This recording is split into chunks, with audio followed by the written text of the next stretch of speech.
There's lasagna in there.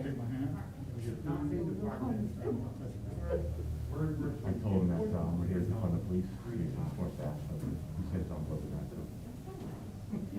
Is that what we look like? You look much better when you're up there, Tom.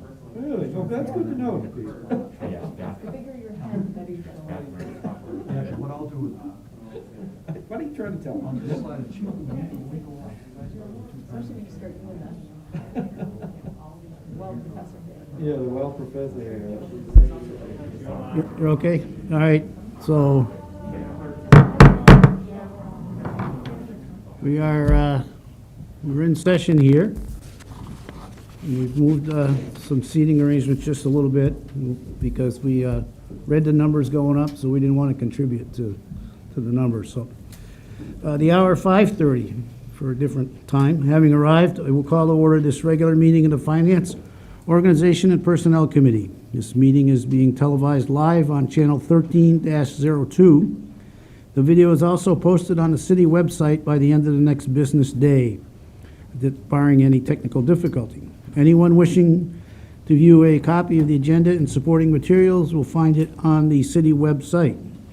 If you are in the audience tonight, you may access the agenda from any mobile device. Copies of the printed agenda are available in the wall pockets just as you enter the meeting room. To receive electronic copies of future agenda packets, please go to the home page and subscribe to the city's meetings email list. The public and other city councilors will be recognized to ask questions and make comments on the agenda item under discussion.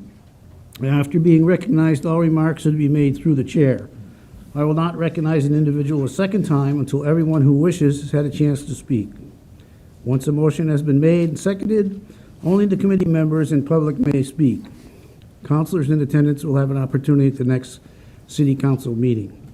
Anyone who wishes to address the committee is asked to go to one of the microphones in the room and identify themselves by name and address prior to speaking. Written comments from the public will be accepted at the city clerk's office until Tuesday at 1 p.m. The city council has adopted a mandatory indoor face covering ordinance to help combat the pandemic, and which we are in the process of educating businesses and the public about. We request that anyone present in the room comply with the ordinance and wear an appropriate face covering. And thank you for your cooperation. I now call to order this regular meeting of Finance, Organization, and Personnel Committee and declare a quorum present. So our agenda this evening, for the most part, is going to be the CIP, but we've added to the agenda an item for the library. So we'll take that first.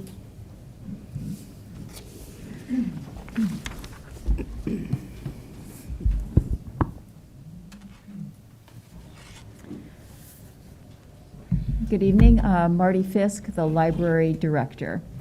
I appreciate you squeezing me into the CIP agenda. We were just notified on Monday about 11 a.m. that we received a grant for $10,000 through the American Recovery Plan Humanities Grant. And unfortunately, they gave us originally a deadline of only 7 days to comply, to respond back rather with a letter of acceptance. So we've got a little extension so that we can get this through the normal process. I'm asking you tonight to move that the Finance, Organization, and Personnel Committee recommend that the city manager be authorized to do all things necessary to accept and expend a grant of $10,000 from the American Rescue Plan Humanities Grants for libraries award in support of library programs. This is a grant that is being distributed through the National Endowment for the Humanities, part of a $2 million through the American Rescue Plan, and has been organized by the American Library Association, who's doing all of the application controls and reporting. As you may be aware, the Keene Public Library receives all of their program funds through the donations and hard work of the Friends of the Library. During the pandemic, many of the funds that normally would have gone towards programs were diverted instead to software and equipment that allowed us to do virtual programming. This grant will replenish the coffers that were spent on that money, that were spent for those virtual program materials. And we're going to be restarting the Chautauqua, which was last run in 2018. It has not been running for a while, mostly because of the pandemic. The Chautauqua is a historical adult education movement that started in the around 1900s. This is going to be focusing on the history of the race relations during the Jim Crow era. We're going to have live impersonators, book discussions, discussion groups, lectures, workshops, and exhibits. It's also being done in partnership with the Historical Society of Cheshire County. Also, 40% of the funds will go towards improving the audiovisual equipment over at the library, in particular to really expand our options for being able to do virtual online live streaming programs. We're finding after the pandemic has passed, people are still expressing interest. They said that they really look forward to the opportunity to be able to view programs and participate in programs at home, so they don't have to worry about getting babysitters, or for those adults who have problems with navigating in the wintertime or after dark. So we're looking forward to using the funds for things that will really expand our opportunities well after the pandemic is done.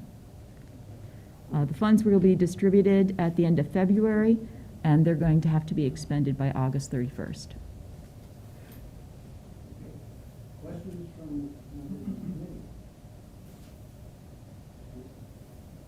committee? I would just say this is an excellent program, and I think more and more that we use Zoom, the more people are going to participate. That helps everyone thrive. So I'm glad to see this. Other comments? Other councilors present? Any other public members?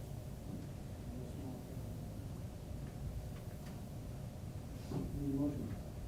Please. Move to recommend that the city manager be authorized to do all things necessary to accept and expend a grant of $10,000 from the American Rescue Plan Humanities Grants for Libraries Award in support of library programs. Second? All right, it's been moved and seconded. Any further discussion by members of the committee? Seeing none, all those in favor? Unanimous. Thank you. Thank you. All right, so we are to our project for this evening, this being the CIP. If I remember right, we didn't do it last year, right? So this is our first time, and we're a little bit inhibited by masks and not looking in, so we will do the best to go through and go through all this. And as I look here at the kind of the last minute, everybody else on the Finance Committee, this will be your first project through it.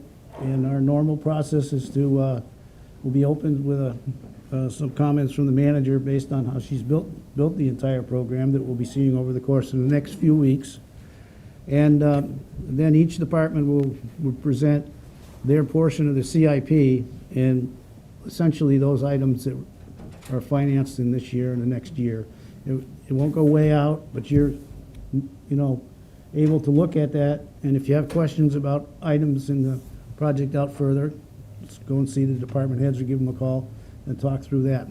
At any point in time this evening or after this, you have questions, feel free to ask the department head about it, or if it relates to how the financial part of it weaves in. We have the finance director and other members of her staff with us. So you have an opening remarks, please. Very brief. Thank you, Mr. Chair. So last Thursday at the council meeting, I provided introductory comments related to the CIP, and then, of course, on Saturday, we held our kickoff session at the Blastos Room to begin the actual review of the projects in the CIP for fiscal years 2023 through 2029. And we shared a lot of information in a very condensed amount of time, just a half-day workshop. So this evening begins the department-by-department review of all projects in much more detail. Tonight, we will be reviewing assessing, IT, police department, fire department, facilities, and parks and recreation projects included in the document. The upcoming meeting schedule, as you know, is on the final page of the city manager's message included with the CIP, and the finance director will provide a breakdown of departments presenting at each meeting along with relevant page numbers as we move through the process. As you know, the CIP is a financial plan for the city's largest expenditures, which is reviewed and amended over time. The budget that's approved in the June-July timeframe is actually the document that allocates the dollars associated with these capital expenditures for that budget year. And as I stated last Thursday, the closer we get to creating a plan that provides for stable capital investments year after year, the more predictable the impact of our infrastructure investments will be on our budget. The review of new projects requires two things to happen: a decision related to the need of the project, and then a decision as to where in the plan the project should be placed. And sometimes that means adjusting other projects to accommodate a project that has become a bigger priority. This is the process that we go through as a team to prepare a plan for you that we believe strikes a balance between investment in the city's infrastructure and affordability in the city's budget. The capital projects in the first year of the plan, as adopted by the council, will be included in the operating budget. Next year, the capital projects included in the second year of the plan will be reviewed as part of the operating budget, and necessary adjustments will be made at that time. And with those brief comments, I'll pass it over to Mary Howe, our finance director.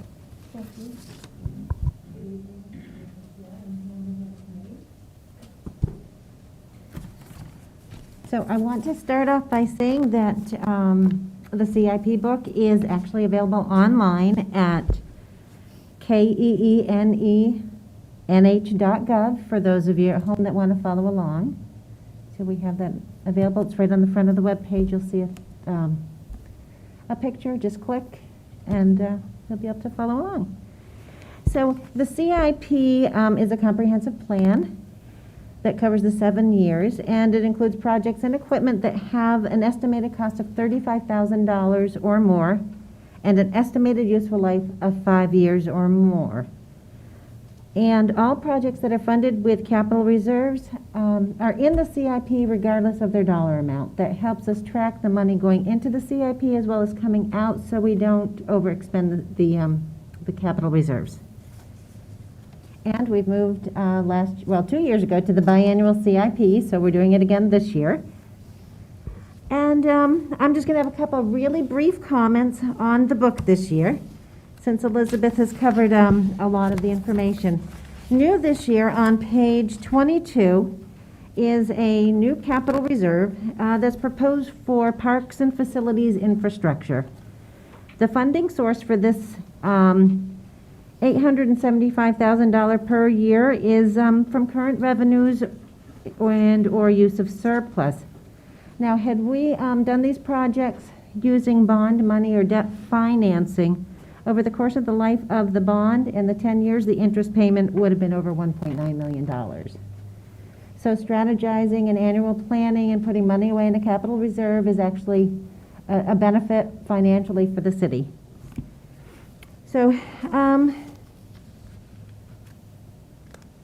new also in the CIP is our categories. We've decided this year that our projects are going to have category types. And we're introducing project requests that are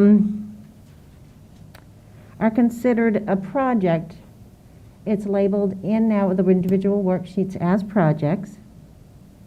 And those are considered the single one-time item purchases or multi-phase projects A multi-phase project would be something like the Ashwillet River Dam repair and replacement removal project. It has a design phase and then it has the construction phase, but it's still a project. Programs are the other type that we've included and categorized these projects this year, and those are for ongoing programs. And mainly these are the projects that are tied to asset management plans, such as the road preservation and rehabilitation programs, sidewalk asset management programs, and the sewer manhole lining. Those are examples of programs that we've now labeled and incorporated in the CIP, just to help have a better understanding as to what we're funding annually to keep going as maintenance versus one-time projects.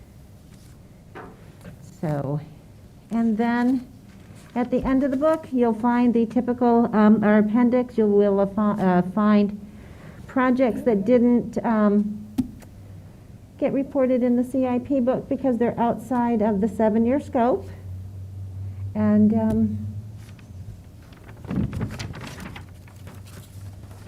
I'm willing and happy to answer any questions that anyone may have. And I do apologize for not following the book in chronological order this year. But we were trying to balance the load, so some nights weren't, late nights and went on for hours. So we were just trying to balance the load to make it even for each of the nights. Should have been part of the agenda, yes.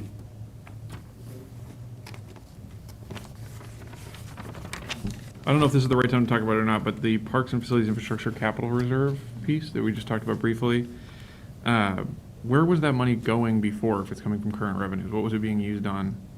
Now it's being dedicated to a fund. Previously it was existing. What was it? Yeah. Fund balance?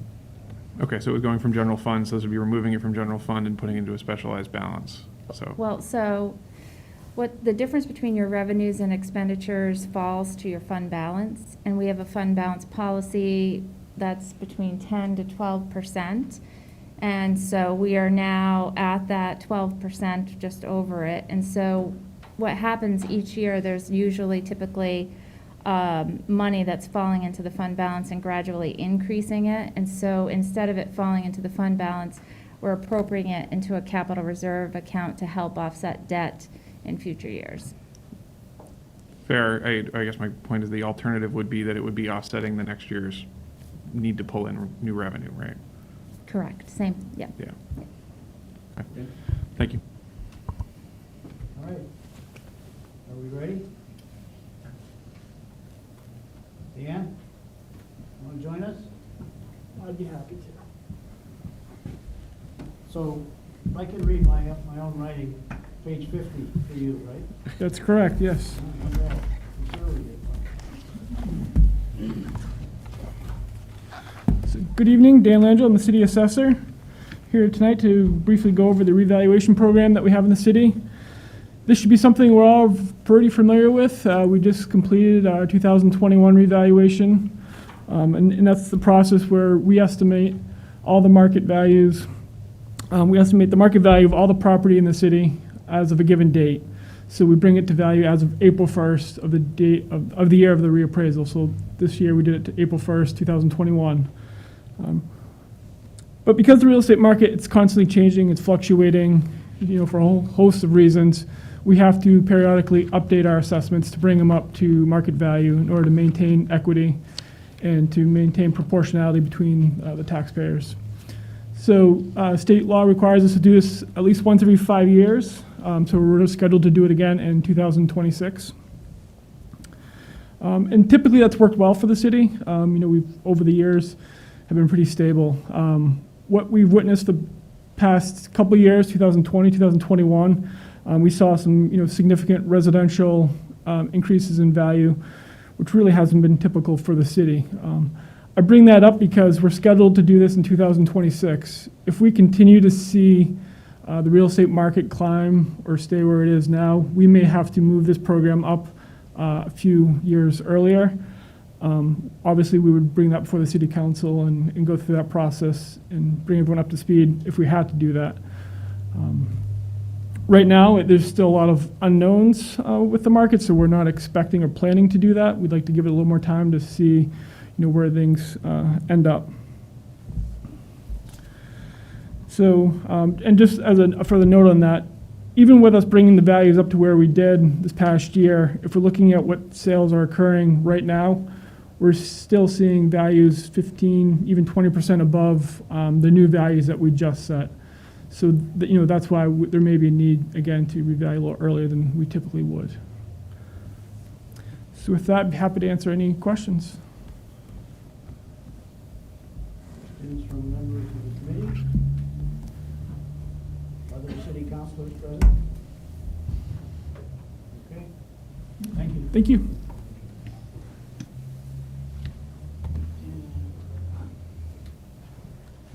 IT, page 59. Thank you. Rebecca Landry. I'm the IT director and one of the assistant city managers, and please don't be alarmed if I cough, it's just my asthma. So we are starting on page 59. We have a number of projects in here every year. They are programs, for the most part, with one exception, I believe. Maybe, perhaps they're all programs. But we're starting tonight with the database software upgrade program. So we have a database platform that we use, and it's our standard across all of our information systems. So we have well over 60 applications that we're using from department to department, software applications and database applications. But you think about the work management system for public works, you think about the finance system in the finance department that actually affects all departments. Think about the assessor's property information system. Think about our GIS system. Think about our permitting and licensing systems. Behind all of that is data, and that data has a tremendous amount of value. You think the data that created this book came out of the financial system. So we need to be able to maintain current licensing so that we can have access to the database platform. We also need to make sure that as we upgrade our servers, that the versions of the database platform that we're running are compatible with our servers, and sometimes that requires upgrading. The cost for keeping our database platform and all of our licensing up to date have decreased considerably when we changed away from the Oracle platform. So now we're looking about $24,000 to $25,000 every other year just to make sure that we're on the most current version of the database platform that we're on, and that we are keeping pace with our server replacements. There's a lot more information I could share there, but I don't want to go on all night. I will say that the city manager and city attorney saw tonight the guts of some of our raw data with a project that we were working on, and how important it is that we have access into that data. And a lot of our software applications are great, but when we try to integrate the data between systems, we can't do that with those software applications. We have to do that ourselves. So getting data from the property management system to provide the foundational data we need for permitting and licensing, that's something that our database admin does in-house. So this is important to that. Ready to move on?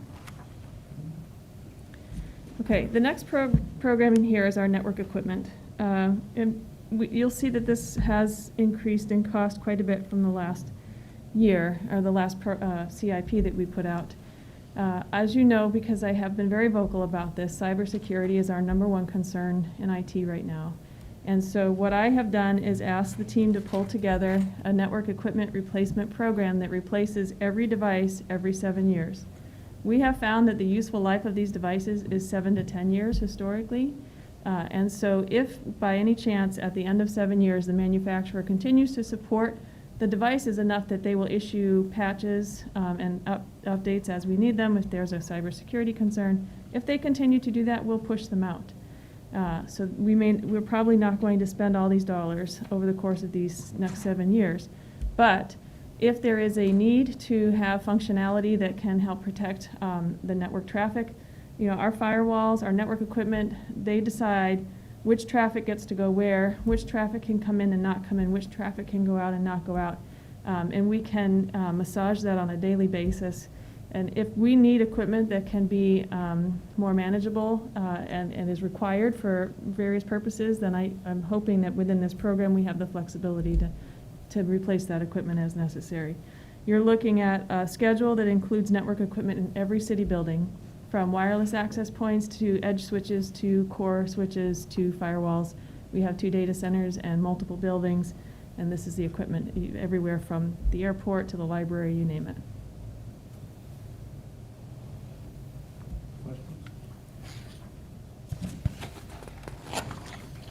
Okay. Very similar is the server replacement program. We have a number of servers. What's important to understand is that we have a small number of host servers. We're doing our servers virtually now, so we run a program that allows us to create virtual servers. We can have multiple virtual servers on a single virtual host, which is a physical box.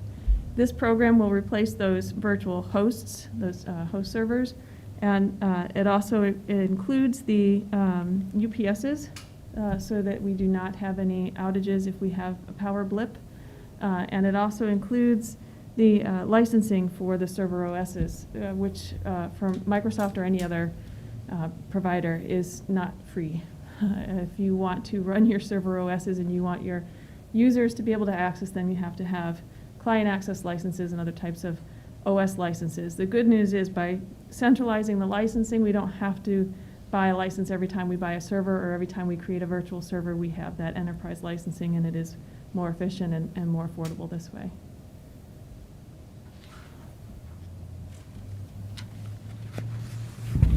We did take one of those servers off the list.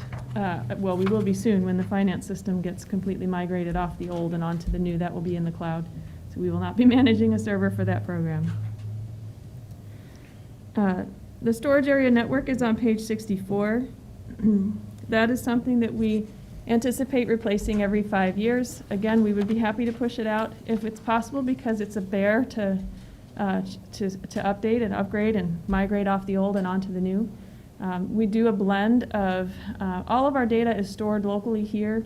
That's for our local information systems that are not in the cloud. However, we do a number of backups, all of which are created from this storage area network. And we have multiple locations where we are saving those backup files and systems. The storage area network was replaced last year, and the cost for this used to be between $100,000 and $125,000. We're expecting $176,000 in fiscal '26, and that's just based on what it would cost if we were to replace it today.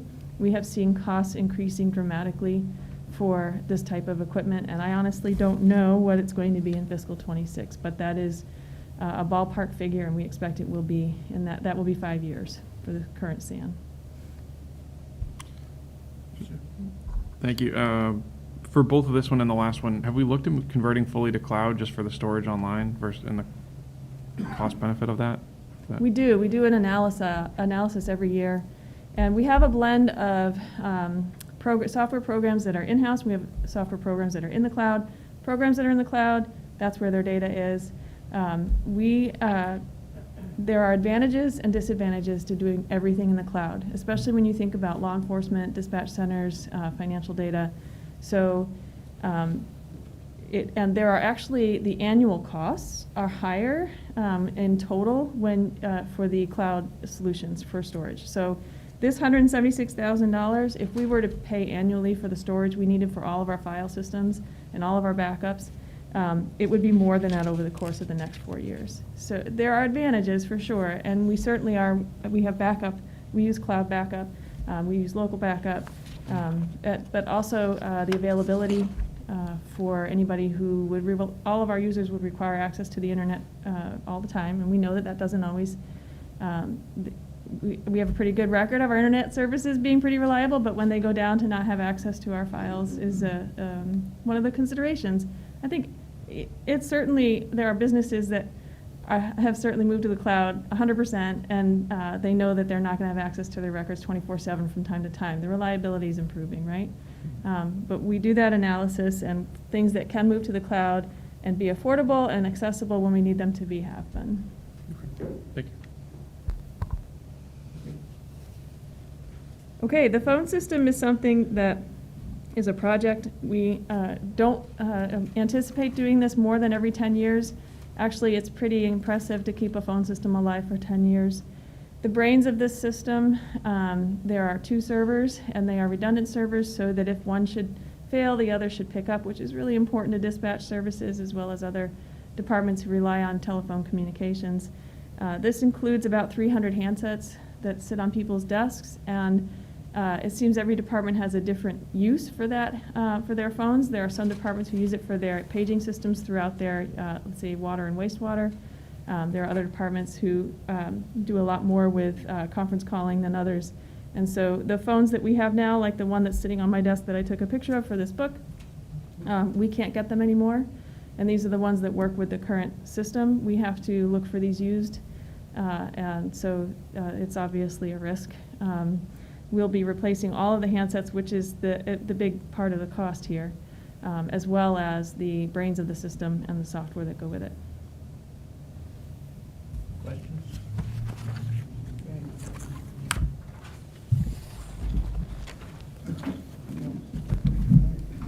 Thank you. Next item is on page 46, the police department.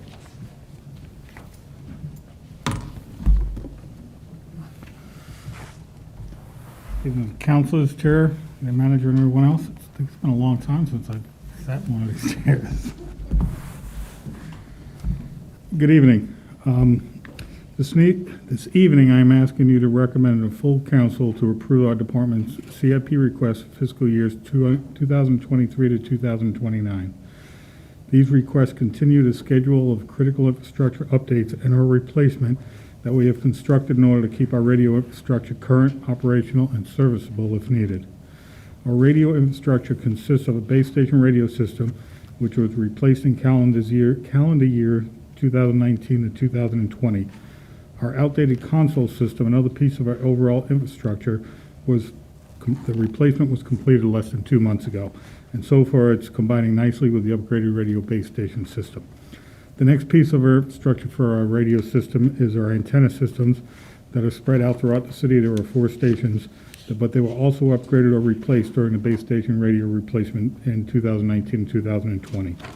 The other components of this infrastructure include the items in the current CIP, which include our mobile radios, our XCOM recording system, and our portable radios.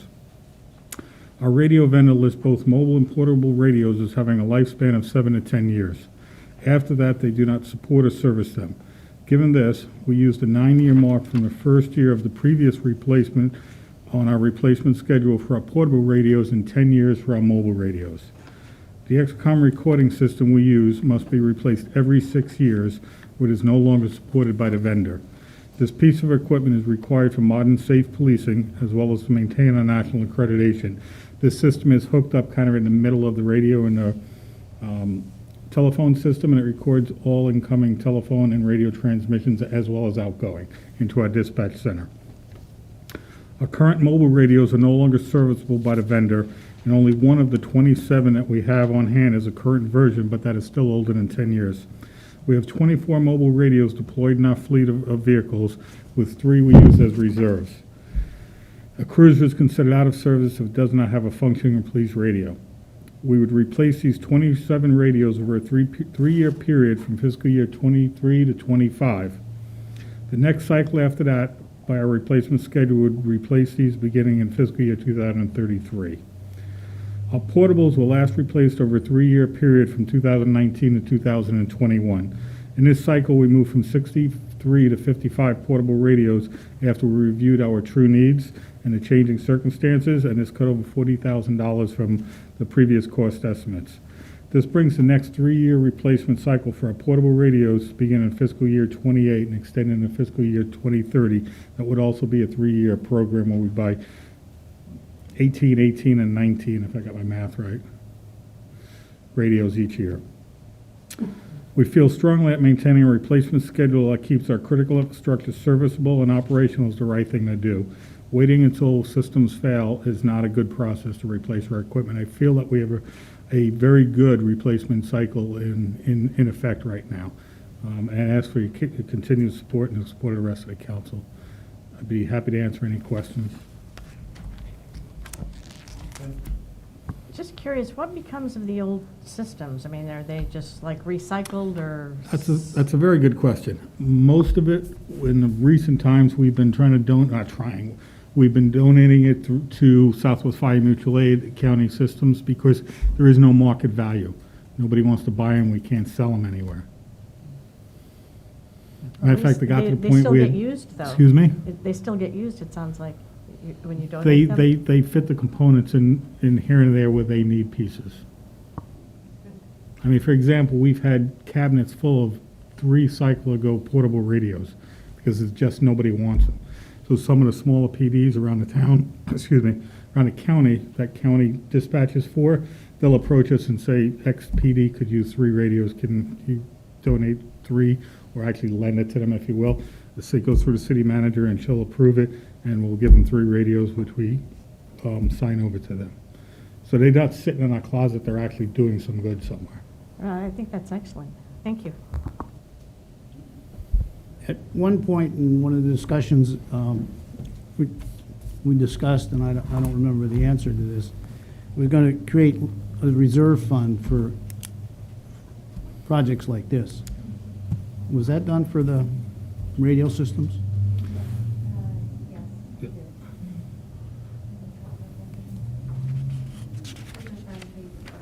So in this case, in FY '23, there's $56,000. That's a new appropriation, or is that the expenditure? Page 20.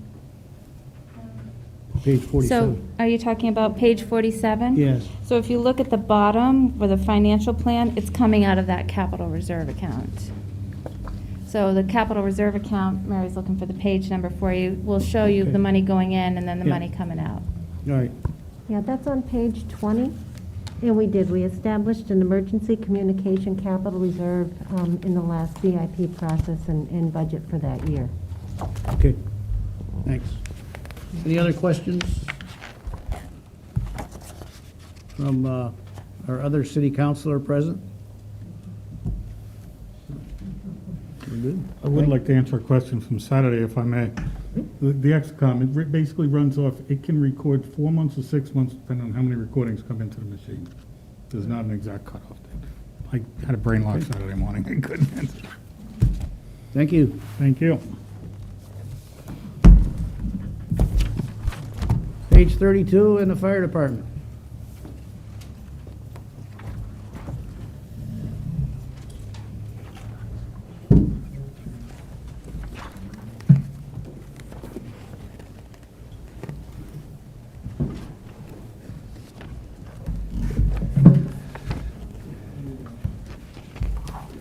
Good evening, committee chair, council members, city staff, and members of the public.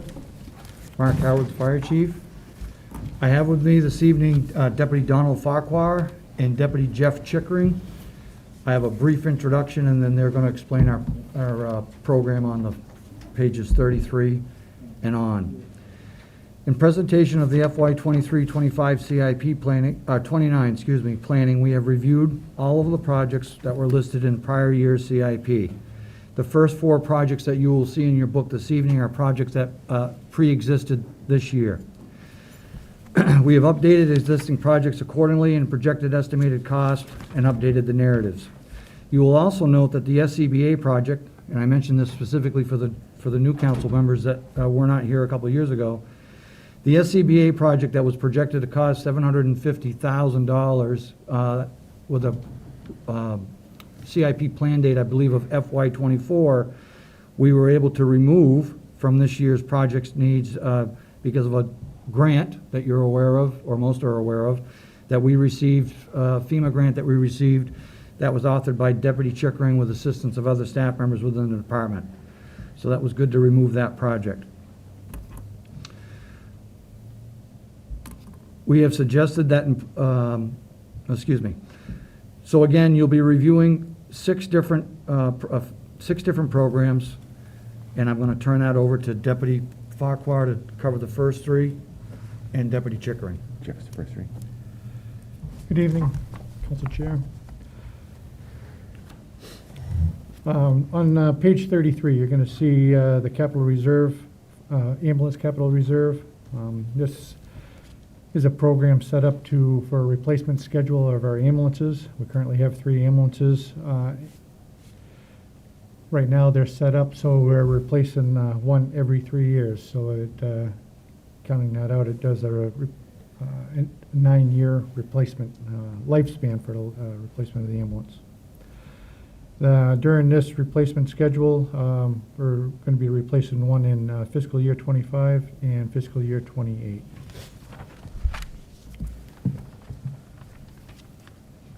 On page 34, you'll see the fire apparatus replacement reserve. It's designed to provide adequate funds to replace or rebuild the fire apparatus replacement plan. During the fiscal year 23, the replacements include our Brush 2 unit. We're actually going to refurbish the Brush 2 unit and purchase a utility truck called replace that. The Brush, the reason why this is getting refurbished, we found that it was a more cost effective to refurbish a Brush unit. We did one in fiscal year 21 on our Brush unit. It included replacing the suspension, the back body. We're able to do that on with the Brush truck as opposed to a regular piece of fire apparatus, because there's a lot simpler systems on that for replacement, refurbishment. Other projects include, during this plan, this fiscal year 28 is engine 2 for replacement. Excuse me, fiscal year 25, the rescue 1. Fiscal year 28, engine 2, and fiscal year 29, the fire alarm bucket truck. On page 35, you'll see the program to replace the self-contained breathing apparatus fill stations. We have one at each station.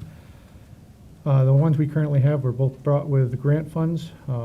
One at Station 2 was bought in 2005. The one at Station 1 was 2012. We're looking to replace the Station 2 one in fiscal year 27. What this does is this, our SCBA's self-contained breathing apparatus that we wear on our pack to go into the smoky atmospheres, that produces the air to go into the tank pack on that. So we're looking to replace Station 2s in fiscal year 27. And that's the only one in our schedule right now.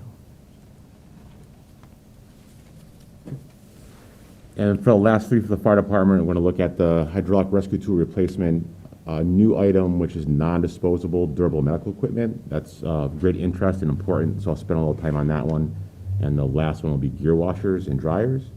So the first of the projects I'm speaking on is the replacement of the hydraulic rescue tools. That replaces existing tools, which are functionally obsolete and outdated. They work off an old 5,000 PSI system. They are not really capable to work or to cut or bend modern cars or metals. So again, they're functionally obsolete. So in fiscal year 27, there's $60,000 set aside for the replacement of those tools. A good news story there, hopefully, is those tools were part of a grant we just applied for, an assistant firefighter grant. That grant is about $580,000 worth of other rescue equipment, including these tools. The department has an exceedingly good record for achieving these grants, and this year's grant priorities are a near perfect fit for these tools. So highly hopeful that this will not appear on our radar next year. So we should know about midsummer or so if we're successful in that grant. And the nice thing about the grant as well, it replaces a lot of other equipment that's necessary for other technical rescue services we provide, like confined space rescue, rope rescue, trench rescue. So again, I hope we'll do well with that grant. The middle item, again, we'll spend a little time on, is new, and again, very important. So this is addressing our non-disposable or durable medical equipment through multiple funding sources, either through our previous CIPs and through some good use of our COVID funding. We have brought on a lot of very technical, important medical equipment, such as IV pumps, ventilators, cardiac monitors that are more advanced than our last models in video laryngoscopes. So all of these items are expensive to purchase, and they also have some pretty high maintenance costs. So again, here we've been fortunate where we have, as we bought these through other funding sources, that they all have long-term comprehensive warranties with them. So they do not impact our operating budget, which is fantastic for us. So what the addition of these items to the CIP is matched with the life cycle of the products. So the intent, and I think it matches up very well, is that as these become functionally obsolete and are replaced with new models, that's picked up in the CIP. So as a quick note, in combination, all this new equipment allows our paramedics to work at a very high and advanced level. Recently, we introduced a medical procedure called rapid sequence intubation, which is advanced procedures, and we've already had at least 2 very positive patient outcomes in the past few weeks, being able to apply those advanced medical treatments, and this equipment is vital for us to continue to work at that very high and important level. The last item of the 6 is gear washers and dryers. This allows us to replace over fiscal year 24 and 28 our existing capacity to wash and dry our firefighters' turnout gear. So in essence, it's basically a big fancy commercial washer and ability to dry them. Each firefighter is assigned 2 sets of full protective ensembles, a primary set and a secondary set. We have to wash them under 2 general conditions. Post-fire, we have to monitor them. Products of combustions are known potent carcinogens, so it's very important that after every fire, our firefighters wash their gear. This gear allows us to wash our primary set, get it back in service more quickly, and then anytime we're exposed to a biohazard, it also has to be washed. So the life cycle of our turnout gear, which is about $4,000 per individual set, is about 10 years. So the use of this equipment also allows us to hopefully get the full 10-year life cycle out of those garments.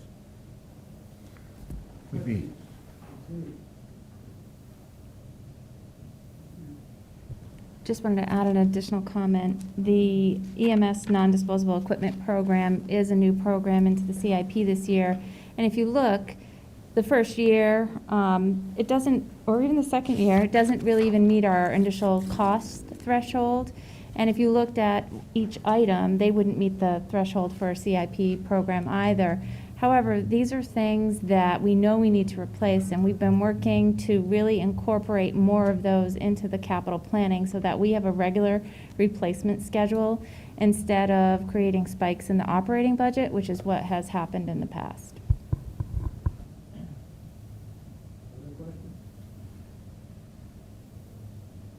Thank you. Thank you so much.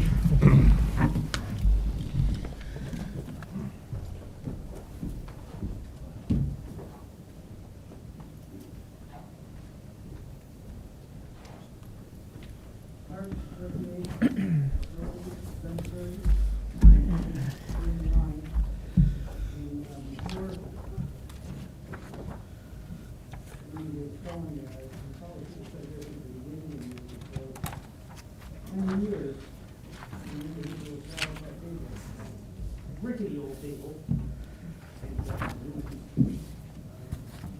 Ran the department very efficiently and trained this one fellow here. From behind it, this past week, we lost Ryan Matson, 78 years old, just a youngster. And just a fine employee, you know, total asset to the senior team. And he also was ready to meet the way that really made this room pretty professional when things were going south over discussions with topics. A big loss, and probably one of my projects we do now, the time I get off the council, is to get the building made. It would be well-deserved. Thank you, Mr. Chairman, fellow members of the committee, Andy Bohannon, Parks, Recreation Facilities Director. And before I jump into my narrative, I'm going to skip to the fire station first, just so in respect to the fire chief and deputies, so they don't have to stay through all the presentation. But tonight's theme, at the cover of the book, Strategic Governance and Our Path to Our Future, through CIP FY 23-29.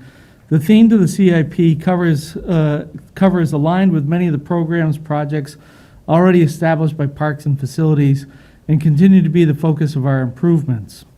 Beyond the project listings within the document and why we think they are important, the capital improvement program is creating safe environments for our employees to provide quality services to our community, along with our citizens and visitors to enjoy Keene as an attractive place to call home, to offer desirable places to work and recreation that meets their lifestyles. As I shared on Saturday, these projects were guided through the Active and Passive Recreation Management Plan, the EMG report, the Comprehensive Master Plan, aligning the process of strategic governance and the council goals.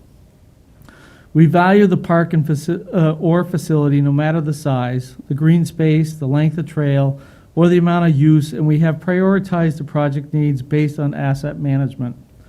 We will continue to provide with what we have for today, but for future generations to come. With 4 points that we focus on when generating new ideas, they have to be mission-driven, relevant, community-minded, and safety for all. The essential services we provide is very reason one can say literally when talking about our trail systems, they are the path to our future. I can share my vision that I believe that one day our trail systems will be a destination and will be an economic indicator for our community. So to start, as you said, we'll jump into facilities, but specifically page 58, the West Keene Fire Station project is listed, and out of respect to the captain and the deputies tonight, this particular program will start in FY 23 as a schematic design. And this is taking the concepts that we had brought forward to you last year and really enhancing those to be drawing ready for construction number and drawings. This is that next step. So if we get a grant, and this particular program is contingent on grant funding through FEMA, which would be an 80% match, then we would be shovel ready as they call it, and would put us in a position to be ready for those agreements if we were to accept the FEMA grant. We have not in this particular plan, but there's an additional $75,000 in our current facility needs improvement program to ease that transition and help West Keene Fire Station with, obviously it's an old building, it needs a lot of work, and hopefully we can get some of that done with the $75,000 just allocated for some of those improvements. So that's the West Keene Fire Station, and with the fire folks here, ask any questions. We can move on. Thank you, Mr. Chair. Just one, is there a reason that the design needs to be done so far in advance of the construction? It's 4 or 5 years ahead of. Well, the grant itself, we still haven't received the timeline. They've announced it, and we are still waiting to find out when it's going to be released. So by completing the schematic design, we're hoping that the grant gets released here in the near, probably 6-month window. Then we will be ready for that grant deadline with a hard number for construction. Okay, thank you. Yep. Anybody else?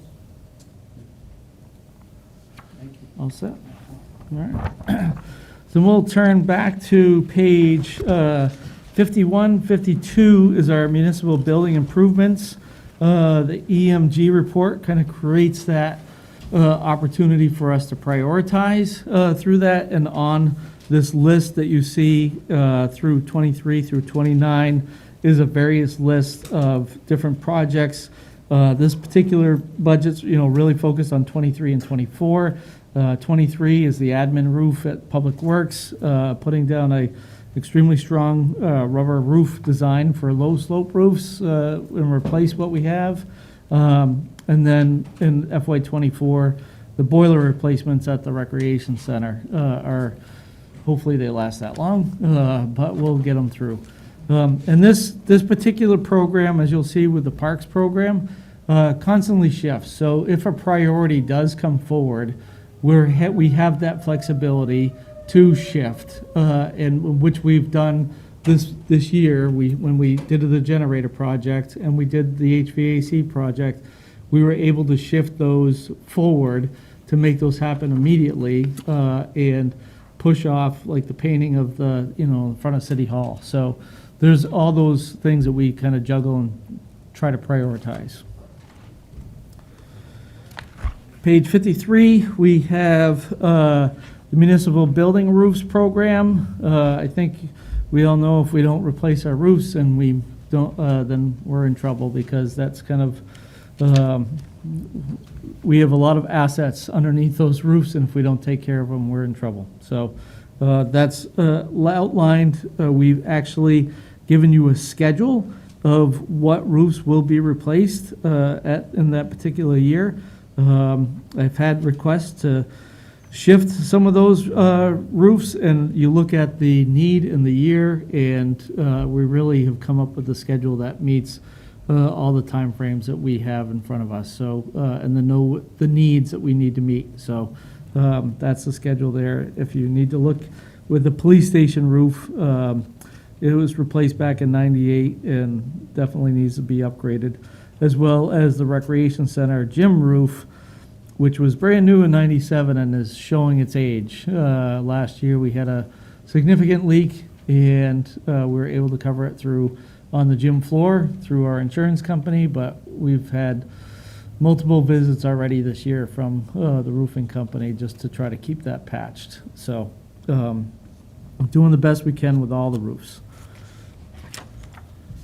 Page 54, we have the parking lot program, where we are looking to FY '26, '27, '28, take care of the Public Works, Recreation Center, and Airport Terminal.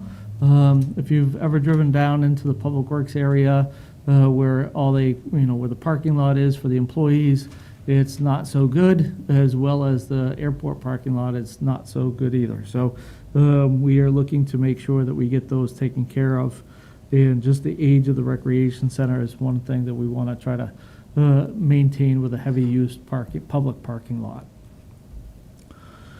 The next program is the recreation center renovation, FY '24 and '25.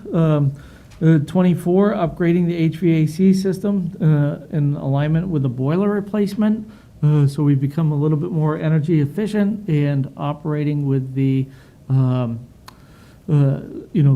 providing quality air into that room that's probably used the most by the public: voting, karate, jump ropes, after-school programs, archery. It is a heavily used room, and that we want to upgrade those systems as soon as we can. And that's why we have it listed in FY '24. And in '25, complete a design for renovation of the multipurpose room, lobby, and upgrade the current bathrooms. They meet ADA standards from when they were built, but to bring them up to current ADA standards for the public restrooms. In page 56, we have our operations building for our parks and cemeteries.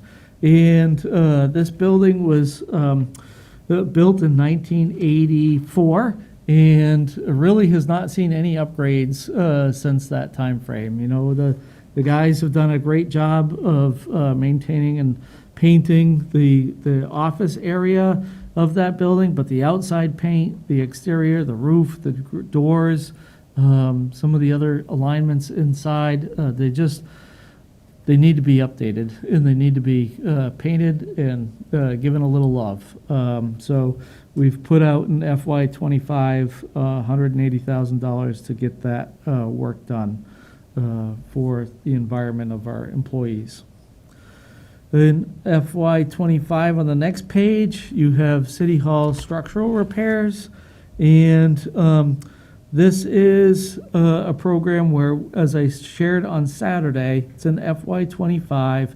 We're currently working to identify all the needs related to Town Brook. We're starting to build some assumptions of why why this is cracking, possibly under the elevator shaft. But by the end of this year, we should have a really solid idea, and we'll be able to put a harder number on this, so when we come back to you in the next CIP cycle, we will have a purposeful number in a project that we can make sure gets addressed. So that's the facility side, and then we'll cruise back to page 39 through 45, which is the parks programs.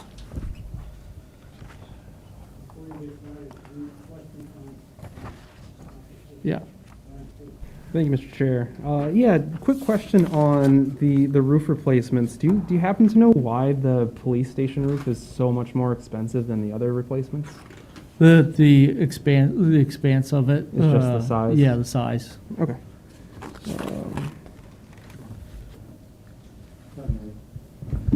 Just a quick question about Tom Brook. Is that a natural stream that was just simply bricked over, or is this a stormwater conveyance? I would not be able to answer that question, Council Madison. This was a town brook back in early days of Keene, and I don't know if this was I honestly can't answer that question. Okay. Sorry. It's not a problem. I can watch Fritz Weatherby and see if he knows. He might be the only one. Yeah.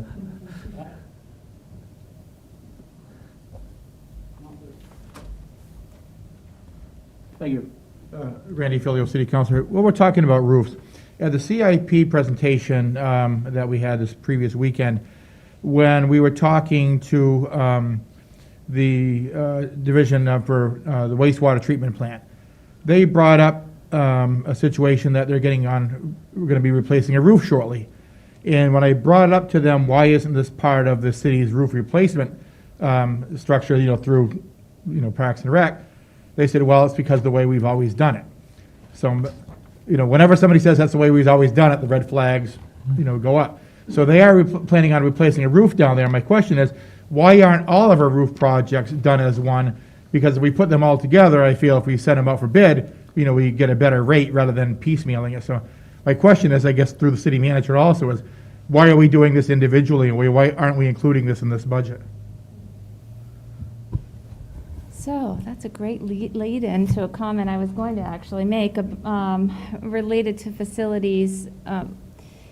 There really has been a lot of budgeting and planning in separate departments related to facilities over the years. And Director Bohannon has done a great job at moving it more into a program and establishing a schedule that is combined for the city. And so the airport, for example, was not part of our overall facilities plan in the past. The airport now is. Water and sewer, which is its own fund, it's not part of the general fund, has not been incorporated into the city's general fund program. I think that it's not that we can't coordinate the bidding of projects. I'm sure that we certainly could and will. It's just that I think that the reason for the separation is it's paid for by the users and it's not part of the general fund. I would just echo the city manager's comments in the fact that it's just a separate fund. However, our staff between the two divisions definitely communicate, and certainly working with our purchasing department or division, that when something like this goes out, and a perfect example of this is our sidewalks. So Public Works was putting out a bid for various sidewalk work. And we had a very small project at the airport. We threw that in to that. We worked with the engineers to, add that scope of work into their bid. And when the bid comes in, they just relay us and bring us into the conversation. So we definitely can do that if it falls within certain years. There's also possibly an opportunity to maybe work with a particular company and have a particular program with them over several years, but I think that would be a conversation for future with the city manager, and I have to bring back with you. But that is, I know in talking with the city of Concord today, that they do that on a particular process where they have several projects coming for the next 5 years. They put out a selection process for a company for their design and oversight for 5 years. So there's ways around it, but to the Councilor Filio's point, we definitely can be working with the wastewater to make sure there's some collaboration there. For the rec center renovations, do we have any reason to believe we'll need to budget for any asbestos mitigation? That was built in 1986, so if there was any remediation, it was done at that time, but there's none that I'm aware of. Okay, thank you. Thank you, Mr. Chair. I'm imagining the answer to this question is no, but does the Keen Ice contribute at all to the roof replacement given their usage, or is it a triple net and do they not include the roof replacement in their lease? Keen Ice is, if I'm understanding the question correctly, is their own, they're in our building, but they lease the space. Are you referring to the roof? Because they did the roof when they built the facility. They upgraded that at that time. Got it. I was wondering if that was included in the square footage you're referring to for the police department. Oh, no, no, it's not included in the police departments. Okay. Sorry. Got it. Thank you.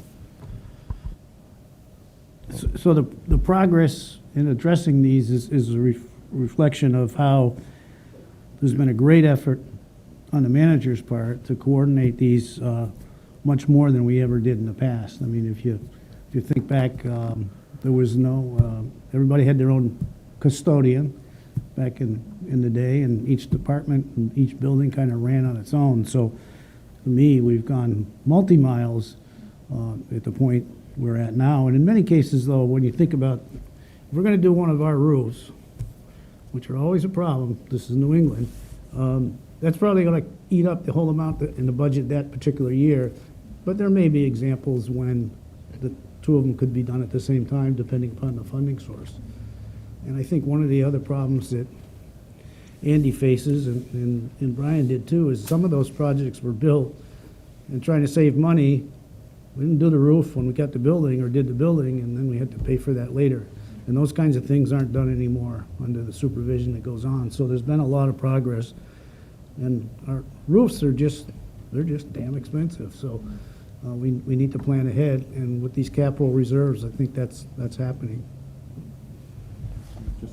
Sure.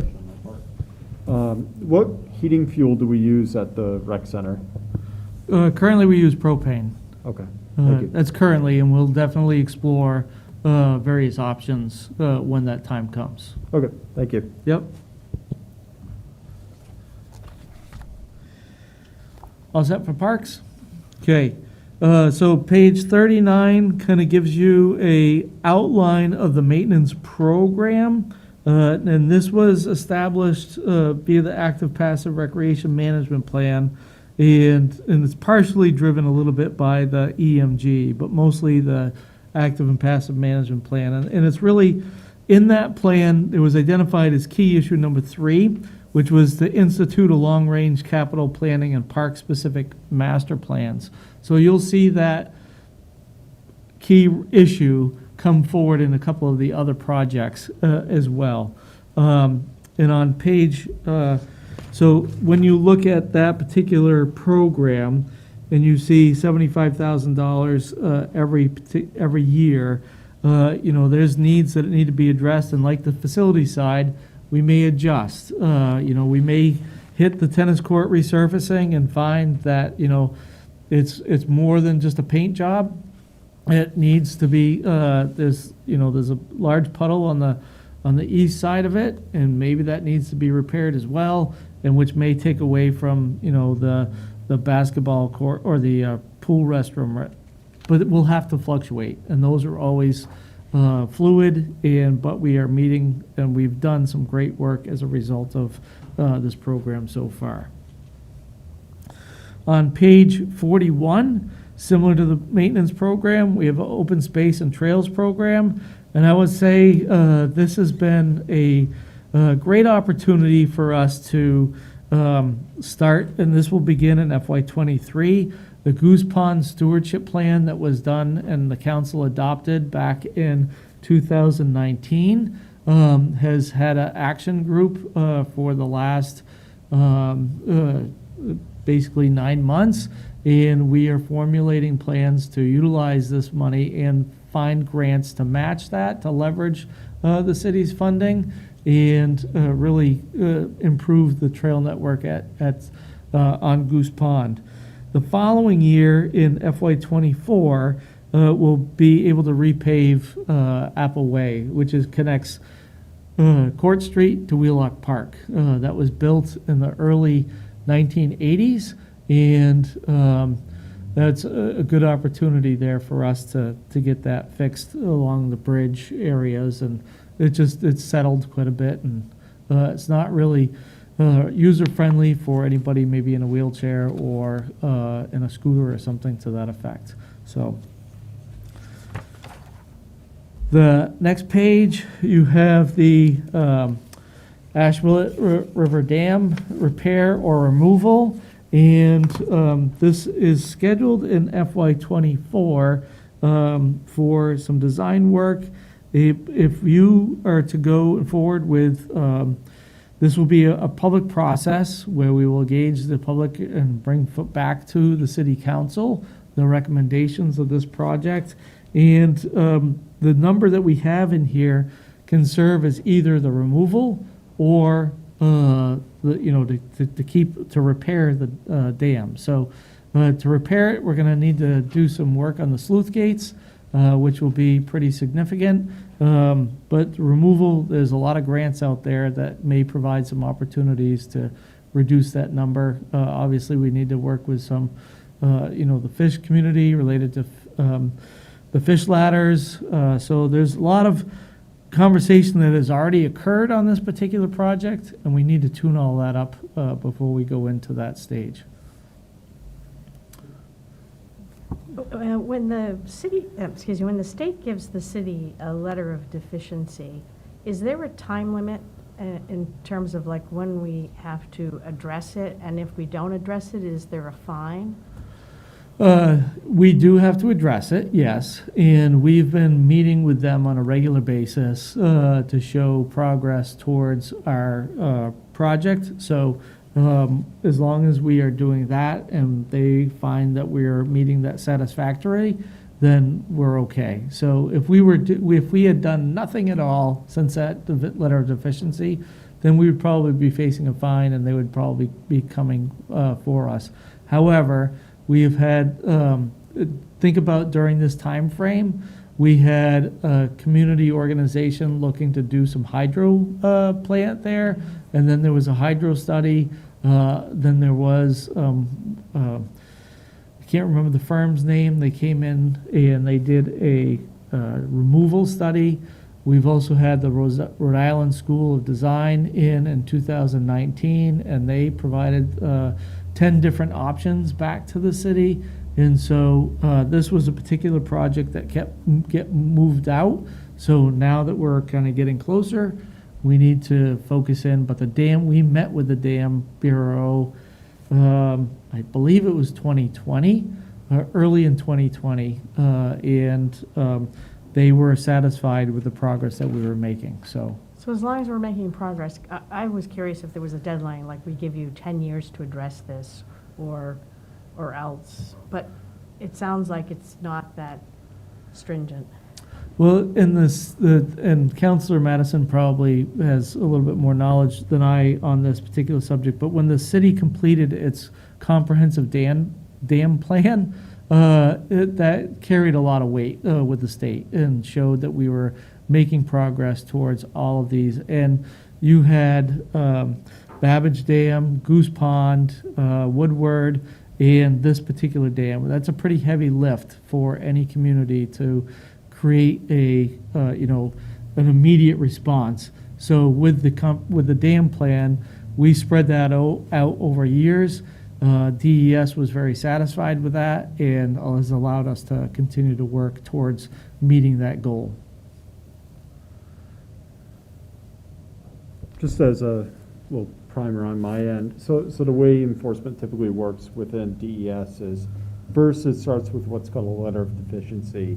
And the letter of deficiency basically highlights, you have this problem, you gotta do something about it. Show us that you're, doing something about it or trying to do something about it. And, we'll just keep the letter of deficiency. Once the state determines that you're not doing anything about this problem you have, whether it's an oil spill or contamination, or, in this case, a deficient dam, then the state will issue what's called an administrative order, which is like, okay, we're not asking you to fix this problem anymore. We're telling you to fix this problem, and you have X number of days, weeks, months, years. So right now, we're in the letter of deficiency phase, where basically it's, the state has, we've been put on notice by the state that we need to do something about it, but they're not ready to move into the administrative order where they're going to tell us to do something about it. The thing with dams in the state is there are several hundred red listed dams that are considered hazardous. The state's really focusing their energies on the imminent hazard dams, the ones that are really at a high risk of failure right now. This isn't one of the dams as far as I know. The Dam Bureau at DES, I think, has fewer people than are in this room right now. So, you've got a couple hundred deficient dams, you've got, a dozen or so people to oversee them. So this one, I think, is a little bit lower on their priority list, but I think it's still something they want to keep an eye on. So I think getting ahead of the ball and addressing it now before it gets to that point where they have to issue the city an administrative order and effectively tell us to fix it, I think that's a good idea. When is the next phase of that public engagement process going to begin? So when we, in FY '24. Is there a yeah. reason why we're waiting until FY '24, not starting it sooner? Is it just project load, or? There's no, if we're looking to have the dam removed or repaired in FY '26,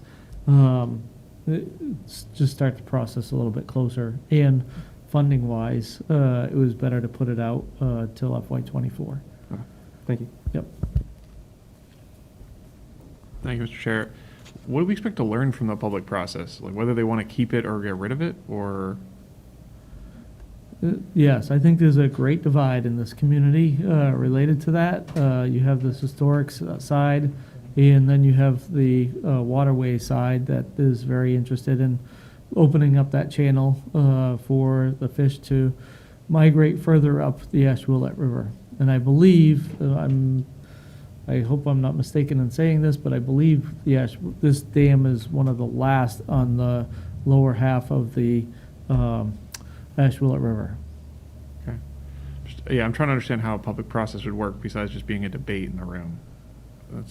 Well, it would be, so as we did with the Rhode Island School of Design, they came in, they brought in their different hypothesis of what it would look like and how we could do it, and provided clear direction on every option.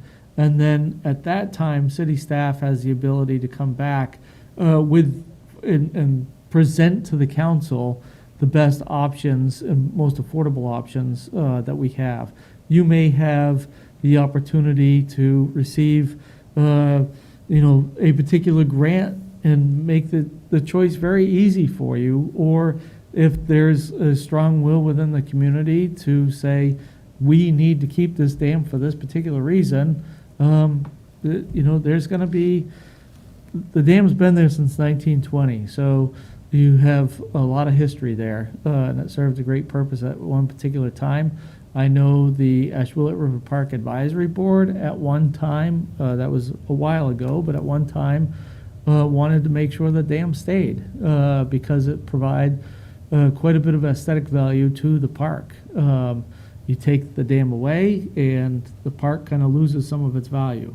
So there's a lot of pros and cons to this particular project, and I don't think it's going to be an easy decision one way or the other. Thank you. Yeah. The next program before you is the Transportation Heritage Trail, and the city manager highlighted in her message several projects, and this was particular was one of them. And we do have we have been notified of a congressional directed spending opportunity for us, for the city, and if that were to happen, this might help fast forward this project a little bit. But right now, we are looking at in FY '23 to be able to repair the rail bed and up to the abutment at 101. So from Eastern Ave all the way out to 101, get that cleared and repaired and ready to for FY. It would be FY '26 that we would put the Prowse Bridge in. Don Lucier has worked on a particular schedule of how this would go work, because it's kind of many pieces. In FY '25, we have the trailhead at Swansea Factory Road and putting safety measures on the Stone Arch Bridge. We're going to have to work with the Department of Historical Resources to make sure that we meet particular historical features of the Stone Arch Bridge, to make sure that those are all safe and look the right way. We've begun that process now. And then in FY '26, we'll have the Prowse Bridge go over 101. In FY '27, the Bailey Bridge over Swansea Factory Road. The Bailey Bridge is currently on Island Street, for those who aren't aware of the project. But we have received a TAP grant. We're scheduled for FY '28. By having all of these things in place, we might be able to shift that funding resource available to us a little bit sooner. So there are a few opportunities. There's a lot of moving parts on this particular project, but we have them all aligned in order. So if we do go forward with grants, and I should say, Pathways for Keene, a local advocacy group, has been very instrumental in going out and seeking private donations, lining up different funds for us to be able to collaborate with. And our good friend Chuck Redfern is doing a great job of meeting us and letting us know of a lot of grant opportunities. So he's right on top of it and letting us know about anything coming forward for this particular project. Two questions. There was a committee for a while that was like discussing how they wanted to see this progress. Does that committee still, or preserve it, does that committee still exist? So you're referencing the Stone Arch Bridge? Yeah. Yes.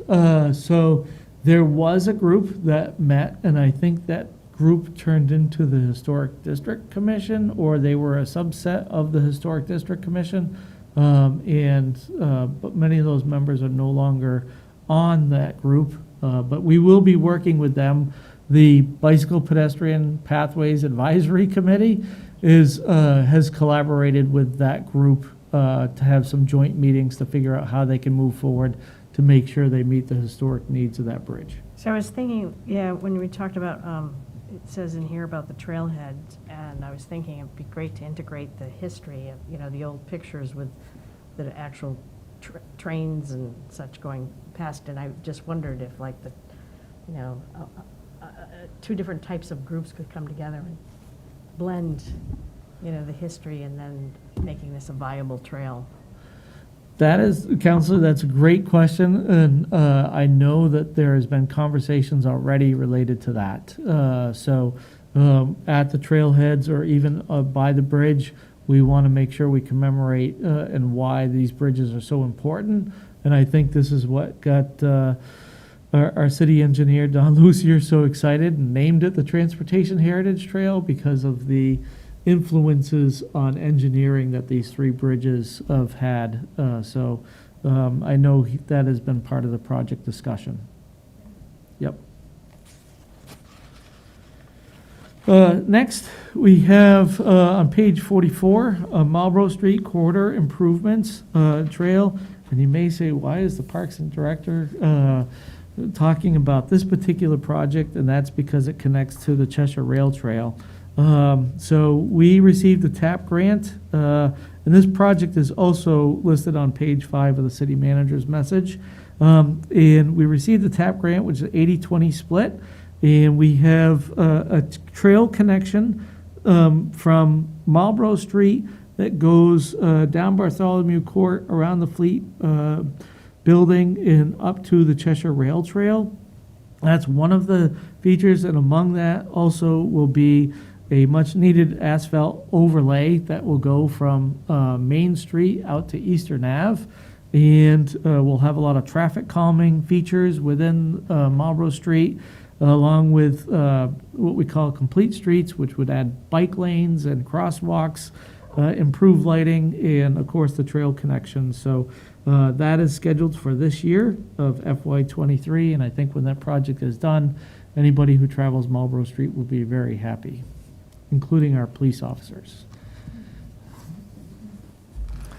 In on page 45, our last project this evening is we have a Robin Hood Park improvement project, and in FY23, a concept design where we would want to engage the community in a public discussion with 2 or 3 opportunities for them to come in and provide public input on the future of Robin Hood Park.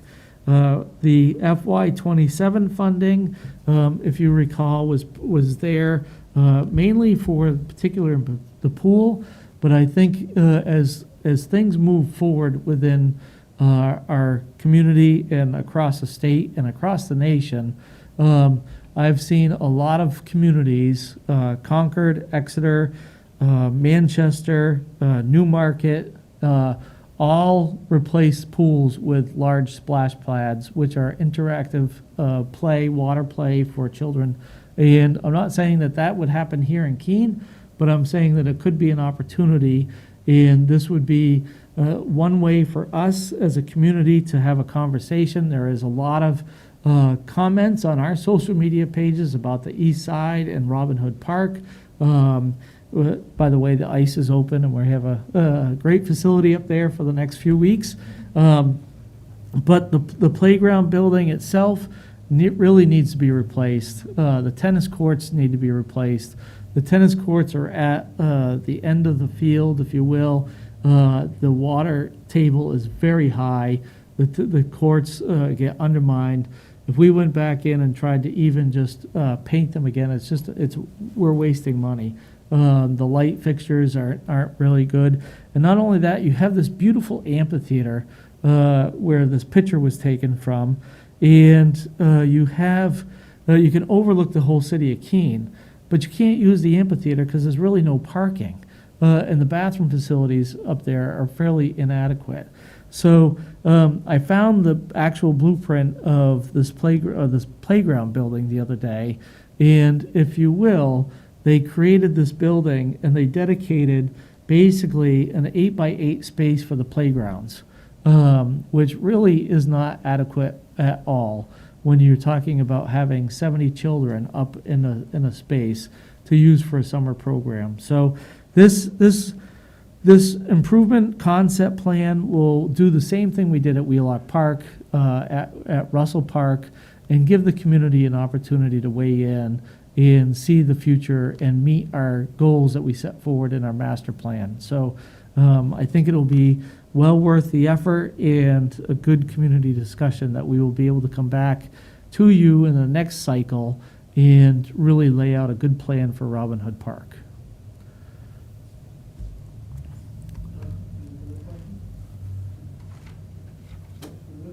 Okay, so I just also want to just note that we do have several projects in the appendix on page 2004 to 2007, such as the disc golf, dog park, Robin Hood Playground building, the swimming pool at Wheelock Park, and the lights and various facilities projects such as the facility asset update. These they're not forwarded into the major project, but they are things that we are on our radar, and we know that we need to do them at some point, but that's why they're in the appendix, and so I just want to make you aware of those as well. Thank you.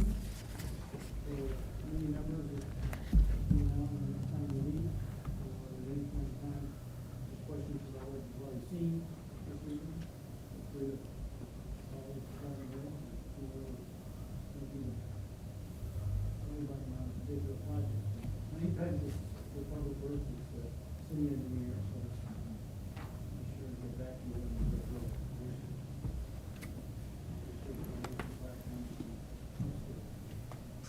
Be back in 2 weeks at 5:30.